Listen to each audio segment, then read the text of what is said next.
Doctor Bhimrao Ambedkar दलितों, पिछड़ों, गरीबों, मुस्लिमों को राजनीति की मुख्य धारा में लाने वाले वामसेफ, डी.एस. घोष, बहुजन समाज पार्टी के संस्थापक मानर श्री कांतीराम साहब एवं बहुजन समाज में जन्मे उन तमाम संतों, गुरुओं और महापुरुषों के चरणों में श्रद्धा के सुमन अर्पित करते हुए आज की डबरा की चुनावी सभा में हमारे बीच में उपस्थित दूर दराज से आए हुए बहुजन समाज के जाबाज सिपाहियों, जाबाज शेरों, माताओं, बहनों, आप सभी लोगों का मैं स्वागत और अभिनंदन करता हूं।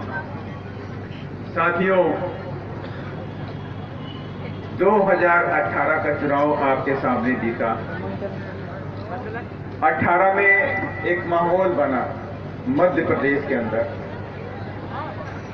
मध्य प्रदेश के अंदर नौजवानों ने अपने कानूनी, अपने संवैधानिक अधिकारों को लेकर के जंग लड़ी और उस वक्त इस प्रदेश के अंदर भारतीय जनता पार्टी की सरकार थी।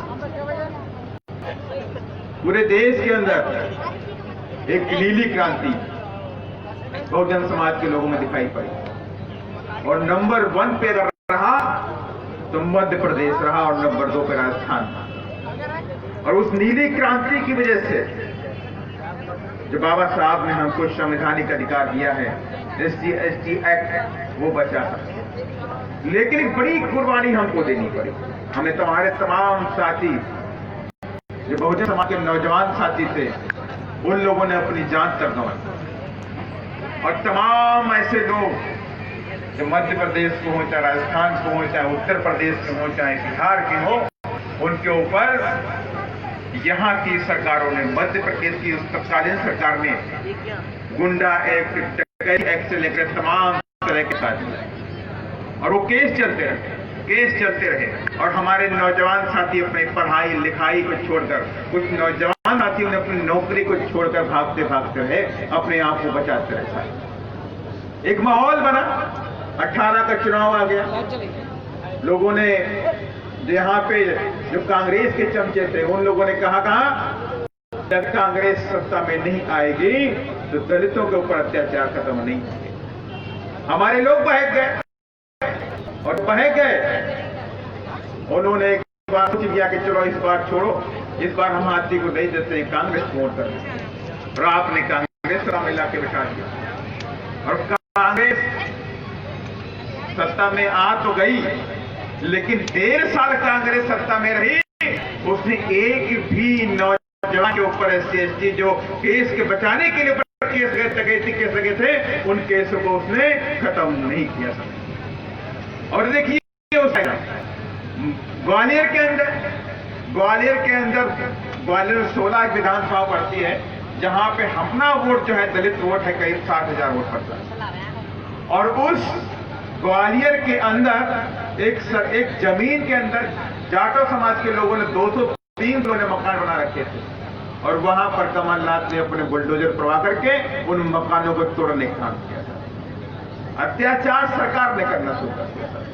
अगर हम कहते हो जमीन सरकारी थी, अगर जाटो समाज के लोगों ने घर बना भी लिया था तो आप उनसे कह देते कि ये जमीन सरकारी है, या तो आप जमीन खाली कर दो, वरना इसका मुआवजा आप सरकारी खजाने में भर दो। यही नियम कहता मकान तोड़ने का नियम। जो हमारे समाज के भोले भाले लोग अगर वो पैसा नहीं भरते तब तो उनकी गलती होती, लेकिन कमलनाथ सरकार ने उस वक्त रात के समय बुलडोजर को भेज दिया और वहां पे लोग सामान निकाल नहीं पाए और पूरे के पूरे मकान गिरा दिए। सारी घटनाएं आपके सामने, गुना की घटना भी आपके सामने हुई, शिवपुरी में घटना आपके सामने हुई, यहाँ तक कि सतना के अंदर, रीवा के अंदर कई सारी घटनाएं कांग्रेस सरकार में होती रही। लेकिन बात यही आती कि आप सब लोगों ने तो वोट किया, सरकार भी बना ली, तो अत्याचार क्यों कम नहीं हुआ? अब अत्याचार तो कम नहीं होगा, क्योंकि आपने सत्ता तो उनके हाथों में दे दी है जो आप पर अत्याचार करना चाहते हैं। लेकिन साथियों, ये कुदरत की देन है कि जिस कांग्रेस ने हमारे विधायक राजस्थान के अंदर तोड़ लिए, हमने तुमको बाहर से समर्थन दिया हुआ था, हमारी कोई मांग भी नहीं थी कि हमें आप कुछ दे दीजिए। हमने कहा हम चाहते हैं कि राजस्थान के अंदर सामंतशाही ताकतें जो हैं वो ताकतें यहाँ पर सरकार न बनाने पाए, इसीलिए हम कांग्रेस को बाहर से समर्थन दे रहे हैं, बिना शर्त दे रहे हैं। लेकिन हमारी एक मांग है कि जो हमारे नौजवान साथ हैं जिनके ऊपर डकैती के मुकदमे लगाए हैं फर्जी सरकारों ने, वो डकैती के मुकदमे SC/ST एक्ट वाले जो मुकदमे हैं वो आप उनके ऊपर खत्म करा दीजिए, ये मांग करी हमने। लेकिन वहां की गहलोत सरकार ने, कांग्रेस की सरकार ने, बहुजन समाज पार्टी के बहुजन समाज की पीठ पे छुरा भोंकने का काम किया और बहुजन समाज के 6 विधायकों को तोड़ के चले गए सर। ये वैसे ही काम करते थे जब बाबा साहब थे, तो बाबा साहब के समय भी इन्होंने बाबा साहब के हर एक कदम पे रोड़ा अटकाया सर, हर एक कदम को उनको बढ़ने नहीं दिया सर। 1953-54 का जब पार्लियामेंट का चुनाव बाबा साहब लड़े, तो बाबा साहब की इच्छा थी कि मैं चुनाव जीत जाऊं और पार्लियामेंट के अंदर पहुंचूं तो अपने भोले वाले समाज के हक और हकूक की बात को रखूंगा सर। लेकिन कांग्रेस डरी हुई थी।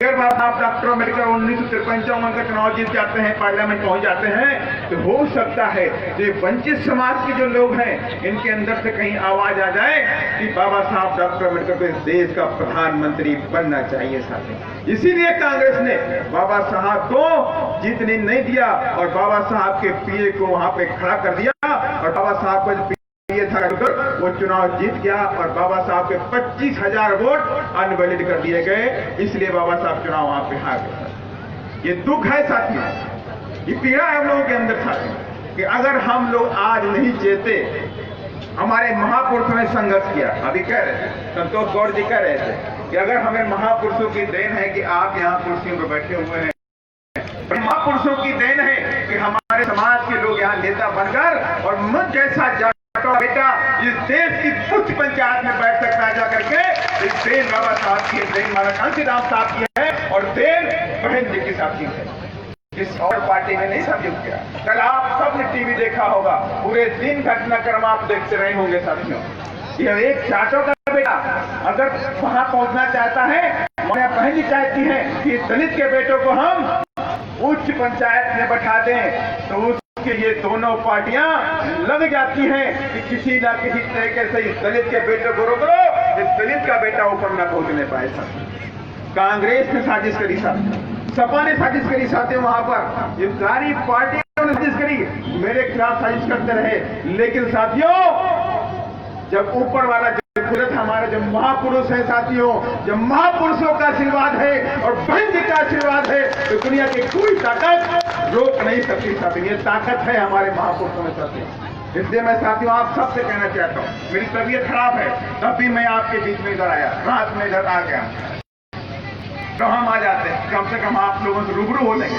लंबी बात नहीं करेंगे, लेकिन एक बात थी, एक दिल की तमन्ना थी कि आप लोगों से हम मिले आकर के। लेकिन हम आपसे इतना रिक्वेस्ट जरूर करते हैं कि हमने जो टिकट दिए हैं कोई धन्ना से तो नहीं दिया। एक तरफ तो वो प्रत्याशी है जो 35 करोड़ रुपया लेके गटकार गया है कि नहीं है, हम नहीं कह रहे हैं, हम सुनने को मिला भाई, ये हमारे पास कोई न्यूज नहीं है, ये मीडिया वालों ने बोला, ये आम जनता बोली है, ये बच्चा इस देश का बोलता है।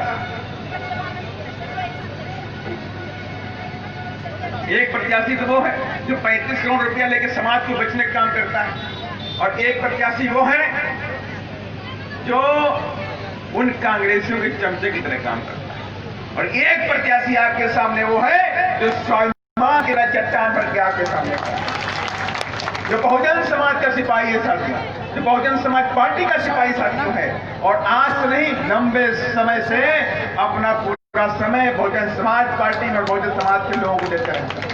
ऐसे गरीब प्रत्याशी को हमने आपके बीच में प्रत्याशी बनाया, माने बहन जी ने आशीर्वाद दिया और प्रत्याशी बने साथियों। आज आपके सामने संतोष गौड़ प्रत्याशी है, जो धन्ना सेठ नहीं है, जो अरबपति खरबपति नहीं है, इनके पास पेट्रोल टंकी नहीं है, इनके पास बड़े बड़े खदान नहीं है, बड़ी बड़ी जमीनों के मालिक नहीं है, लेकिन बहुजन समाज के शेर हैं साथियों। ये मैं आपसे कहना चाहता हूँ, और मुझे यकीन है जब इस डबरा से हाथी भोपाल जाएगा तो दहाड़ डबरा तक सुनाई पड़ेगी, और इसी उम्मीद के साथ मैं चाहता हूं कि मेरे डबरा के साथियों, आप सभी लोगों को माननीय बहन जी का मान सम्मान रखना है। और ये वक्त आ गया है कि आप मानव कांसीराम साहब के सपनों को पूरा करें। मानव कांसीराम साहब कहते थे कि हमें सत्ता की चाबी चाहिए। क्या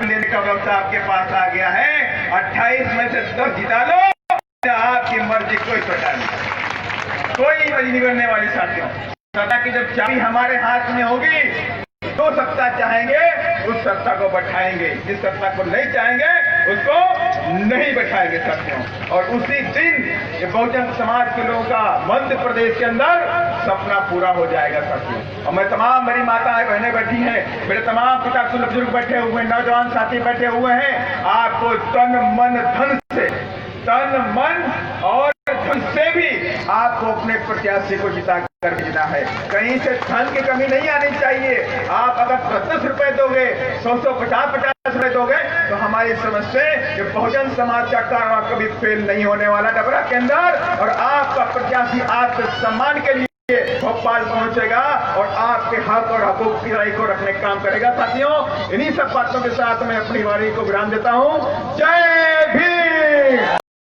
जय भीम, बहन हमारी मायावती।